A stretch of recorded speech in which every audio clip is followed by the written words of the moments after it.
قادسیہ تاریخ اسلام کی ان اہم ترین جنگوں میں سے ہے جس میں ساسانی سلطنت کے عروج کا خاتمہ کر دیا اور ایران اور عراق میں اسلامی فتوحات کے دروازے کھول دیے۔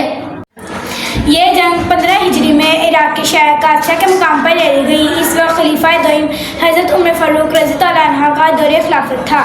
مسلم فوج کی قیادت حضرت سعد بن ابی وقاص کر رہے تھے، جو کہ رسول اللہ کے جلیل القدر صحابی اور رشتے میں آپ صلی اللہ علیہ وسلم کے ماموں تھے۔ ایرانی فوج کی کمان مشہور جنرل رستم فرخزاد کے ہاتھ میں تھی۔ مورخین کے مطابق مسلمان کی تعداد 30 سے 38 ہزار کے درمیان تھی، جبکہ ساسانی لشکر 1,20,000 سے زائد مسلح سپاہیوں پر مشتمل تھا۔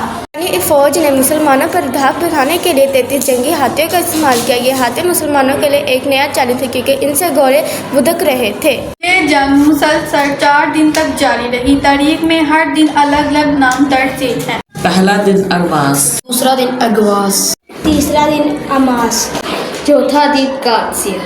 جنگ کے دوران حضرت سعد شدید بیمار ہو گئے۔ وہ خود گھوڑے پر سوار نہیں ہو سکتے تھے، اس لیے انہوں نے ایک قلعے کی چھت پر پوری جنگی حکمت عملی ترتیب دی۔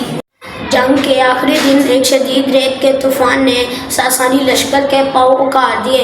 اسی افراتفری میں ایک مسلمان سپاہی بلال بن القع نے رستم کو قتل کر دیا اور بلند آواز میں اعلان کر دیا، خدا کی قسم میں نے رستم کو قتل کر دیا۔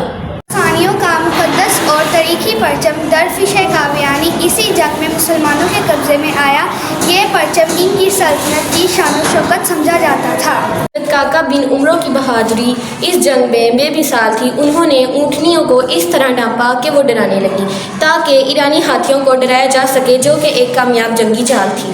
مسلم خواتین نے نہ صرف زخمیوں کی مرہم پٹی کی بلکہ ضرورت پڑنے پر ہتھیار بھی اٹھائے۔ حضرت خنسا کے 4 بیٹوں نے اسی جنگ میں بہادری سے لڑتے ہوئے جامِ شہادت نوش کیا۔ ساسانی کا دارالحکومت مدین مسلمانوں کے لیے کھل گیا اور چند ہی سالوں میں عظیم ساسانی سلطنت مکمل طور پر ختم ہو گئی۔ اس جنگ میں 8,500 مسلمان شہید ہوئے، جبکہ ساسانی فوج کے 40,000 سپاہی مارے گئے۔